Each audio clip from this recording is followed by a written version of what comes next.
अस्सलाम वालेकुम क्लास।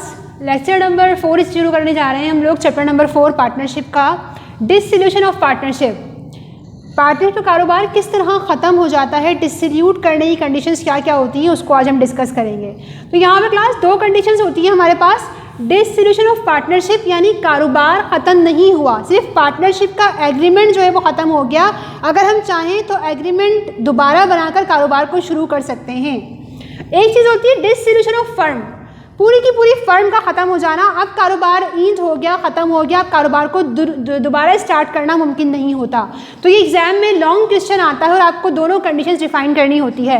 वो आपसे कहता है define the condition of dissolution of partnership, तो आप बताते हो कि अगर हम पार्टनरशिप एग्रीमेंट में चेंजेस करते हैं, मॉडिफिकेशन बोलते हैं चेंजेस को, हमने एग्रीमेंट के अंदर कुछ तब्दीलियां की और नया एग्रीमेंट बना लिया और दोबारा नई पार्टनरशिप शुरू कर दी और पुरानी पार्टनरशिप ख़त्म हो गई, तो इसको भी हम कहते हैं क्या हो गया, डिसोल्यूट हो गया पार्टनरशिप का।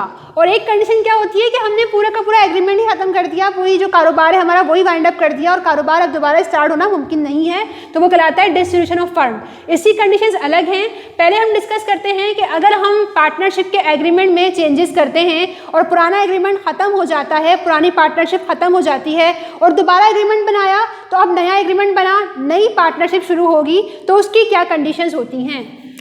Modification in the partnership agreement, इसकी वजह से, चेंजेस की वजह से, मॉडिफाइड करने से आपके एग्रीमेंट को ख़त्म हो जाती है आपकी पुरानी पार्टनरशिप, बनता है नया एग्रीमेंट और स्टार्ट होती है नई पार्टनरशिप। तो कंडीशंस क्या हैं मॉडिफिकेशन की, conditions of dissolution of partnership के अगर हम ख़त्म करना चाहें पार्टनरशिप को मॉडिफिकेशन करने में, मॉडिफिकेशन करके, तो वो क्या होंगी। पहला पॉइंट है एडमिशन ऑफ पार्टनर।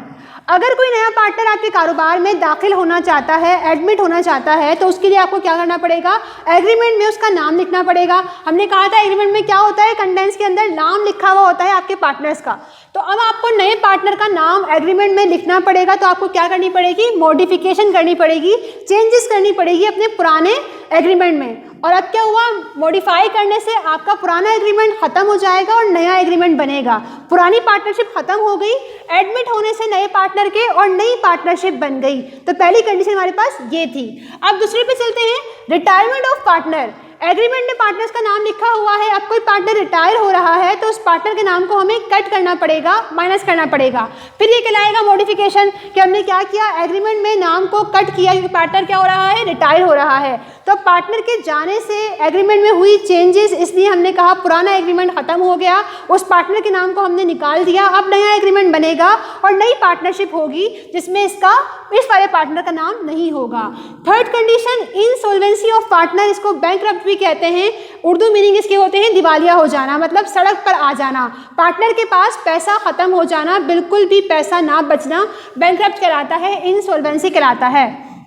तो अब अगर कोई पार्टनर इंसॉल्वेंस हो गया है, इसका दिवालिया हो गया है, सड़क पर आ गया है, पैसा नहीं है उसके पास बिल्कुल भी, तो अब उस पार्टनर को हम अपने कारोबार में रखना नहीं चाहते, उस पार्टनर को हम निकालना चाहते हैं। अब निकालने के लिए भी क्या करना पड़ेगा, एग्रीमेंट से उसका नाम कट करना पड़ेगा। और जहां हमने एग्रीमेंट में नाम कट किया वहीं हमने कर दी मॉडिफिकेशन, पुराना एग्रीमेंट ख़त्म हो जाएगा, नया एग्रीमेंट बनेगा जिसमें इस इंसॉल्वेंट पार्टनर का नाम नहीं होगा। Fourth condition insanity of partner. Insanity का मतलब होता है पागल हो जाना, दिमागी तवाज़ुन ख़राब हो जाना। तो अगर कोई पार्टनर जिसका दिमागी तवाज़ुन ठीक नहीं है और वो डॉक्टर के मुताबिक पागल है, साइको है, तो उसको आप अपने एग्रीमेंट में रखना नहीं चाहेंगे। कारोबार में आप मीटिंग में बैठे हुए हैं और कोई पार्टनर जो है वो आपके साथ पागल पार्टनर बैठा हुआ है, तो आप इस तरह के जो है वो फॉर्मल काम नहीं कर सकते, प्रोफेशनल काम नहीं कर सकते। इसलिए ज़रूरी होता है कि इस इंसेंटिव पार्टनर को, जो साइको पार्टनर है आपका, उसको निकालना। तब इंसेंटिव पार्टनर को आप निकालते हैं पार्टनरशिप, तो क्या करना पड़ता है आपको, वही सेम मॉडिफाइड करना पड़ता है, नाम निकाल कर दोबारा एग्रीमेंट बनता है, नया एग्रीमेंट बन रहा है, नई पार्टनरशिप स्टार्ट होगी जो इस इंसेंटिव पार्टनर के बगैर स्टार्ट करेंगे आप लोग। आगे चलते हैं, पांचवा पॉइंट, कॉन्विक्ट पार्टनर। कॉन्विक्ट बोलते हैं मुजरिम को। कोई पार्टनर है जिससे कोई जुर्म सरजद हो गया है, कोई कॉन्विक्ट पार्टनर है, मुजरिम पार्टनर है, जिसके खिलाफ केस फाइल है, तो अब आप क्या करते हैं, उस मुजरिम पार्टनर को निकालना चाहते हैं अपनी पार्टनरशिप से। एग्रीमेंट से नाम निकालते हैं उसका, ख़त्म होता है पुराना एग्रीमेंट, नया एग्रीमेंट बनता है जिसमें क्या होगा, इस कॉन्विक्ट पार्टनर का नाम शामिल नहीं होगा। मुजरिम पार्टनर के बगैर आप स्टार्ट करेंगे अपनी new partnership. Expiry of period, जो एग्रीमेंट बनते हैं मैंने आपसे कहा था कुछ सालों के लिए बनते हैं, कुछ ड्यूरेशन होता है, कुछ लेंथ होती है उसकी, कि 2 साल, 3 साल, 4 साल, उसके बाद आपका वो क्या होता है, एग्रीमेंट एक्सपायर हो जाता है, ख़त्म हो जाता है। अब उसको दोबारा रिन्यू करना पड़ेगा, दोबारा बनाना पड़ेगा, तो इसको हम बोलते हैं expiry of period. Time period ख़त्म हो गया, पुराना एग्रीमेंट ख़त्म हो गया, दोबारा रिन्यू कराएं, नया एग्रीमेंट बनाएं और नई पार्टनरशिप स्टार्ट करें। 7 पॉइंट है डेथ ऑफ पार्टनर। किसी पार्टनर के मर जाने से भी आपकी पार्टनरशिप खत्म हो जाती है। वो पार्टनर मर गया, अब उसका नाम आपको एग्रीमेंट से निकालना पड़ेगा, एग्रीमेंट में करनी पड़ेगी चेंजेस, नया एग्रीमेंट बनेगा, पुराना खत्म होगा और आपकी नई पार्टनरशिप स्टार्ट हो जाएगी। Conclusion of venture. वेंचर बोलते हैं कोई प्रोजेक्ट जिस पर आप काम कर रहे हो, कोई मकसद है आपका जिस पर आप काम कर रहे हैं, उस मकसद के लिए आप गैदर हुए थे, स्टार्ट की थी आपने पार्टनरशिप, और जब वो मकसद हासिल हो गया तो अब खुद ब खुद आपकी पार्टनरशिप क्या हो जाएगी, ख़त्म हो जाएगी। अब आपको दोबारा कोई मकसद रखना पड़ेगा, कोई प्रोजेक्ट स्टार्ट करना पड़ेगा और नई पार्टनरशिप बनेगी नए प्रोजेक्ट के साथ। तो ये था कंक्लूजन ऑफ वेंचर। मकसद का हासिल हो जाने से भी आपकी पार्टनरशिप ख़त्म हो जाती है। अभी हमने बात की थी मॉडिफिकेशन की कि एग्रीमेंट में हुई ये चेंजेस तो पुराने एग्रीमेंट ख़त्म, नई एग्रीमेंट बने और पार्टनरशिप कंटिन्यू है, जारी है, कारोबार ख़त्म नहीं हुआ। अब चलते हैं उन कंडीशंस पर जहाँ पर एग्रीमेंट भी ख़त्म हो जाता है और आपका कारोबार भी, पूरी की पूरी फर्म भी बंद हो जाती है, ख़त्म हो जाती है, यानी एंड ऑफ बिजनेस कहलाता है आपका डिसोल्यूशन ऑफ फर्म। इसकी कंडीशंस क्या होती हैं? इन कंडीशंस के बाद आप कारोबार को दोबारा स्टार्ट नहीं कर सकते। पहला point, illegality of business. Illegal business कोई आपने कर दिया है, कोई कारोबार जो इलीगल था, जो कानून की खिलाफ वर्जी थी, जो कानून ने कहा था कि नहीं करना आपको, आपने उस कारोबार को स्टार्ट कर दिया, तो अब आप इलीगल काम कर रहे हैं, इसलिए आपके कारोबार पर लगता है बैंड और अब वो कारोबार आप दोबारा स्टार्ट नहीं कर सकते। आप पर केस फाइल हो गया है इलीगल काम करने की वजह से। Insolvency of all partners.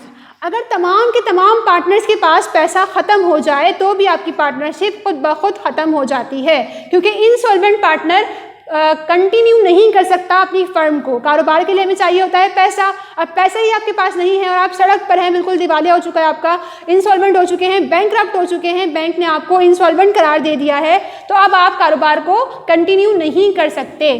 Third point है म्यूचुअल एग्रीमेंट। म्यूचुअल बोलते हैं बाहिमी मर्जी से, बाहिमी मुआहिदे से, एग्रीमेंट बोलते हैं मुआहिदे को। बाज़ दफ़ा तमाम पार्टनर्स मिलकर अपनी मर्जी से डिसाइड करते हैं कि अब हम इस पार्टनरशिप को ख़त्म करने जा रहे हैं। रीज़न बहुत सारी होती है, नुकसान हो रहा है, आपके माइंड आपस में जो है वो मैच नहीं हो पा रहे, आप इनके साथ काम करना नहीं चाह रहे, अलग होना चाह रहे हैं, सेपरेट होना चाह रहे हैं, तो इसलिए भी आप एग्रीमेंट के ज़रिए बाहिमी एग्रीमेंट बनाते हैं और ख़त्म कर देते हैं अपने कारोबार को, अपने फर्म को। Notice of dissolution. आपने कोई लीगल वर्क किया था, कुछ भी आपने कोई ऐसी एक्टिविटी परफॉर्म की कि कोर्ट की तरफ से आपको हुक्म जो है वो मिलता है कि आप ख़त्म कर दीजिए अपनी फर्म को, नोटिस मिल गया कि डिसोल्यूट करना पड़ेगा, तो अब आपको हर हाल में ख़त्म करनी पड़ती है पार्टनरशिप, क्योंकि आपको कोर्ट की तरफ से हुक्म हो गया है अपने कुछ फंक्शंस की वजह से। तो क्लास ये था डिसोल्यूशन एग्रीमेंट की वजह से या फिर कंप्लीटली जो है फर्म को हमने वाइंड अप कर दिया। इंशाल्लाह यहाँ तक ही रखते हैं और नेक्स्ट क्लास में हम स्टार्ट करेंगे अपना न्यू टॉपिक कि ये जो पार्टनरशिप का कारोबार है वो किस किस कारोबार को करने में मुनासिब होता है, कौन कौन से कारोबार के लिए सूटेबल होता है पार्टनरशिप का बिजनेस, और साथ में काइंड्स ऑफ पार्टनरशिप को डिस्कस करेंगे। तब तक के लिए अल्लाह हाफ़िज़।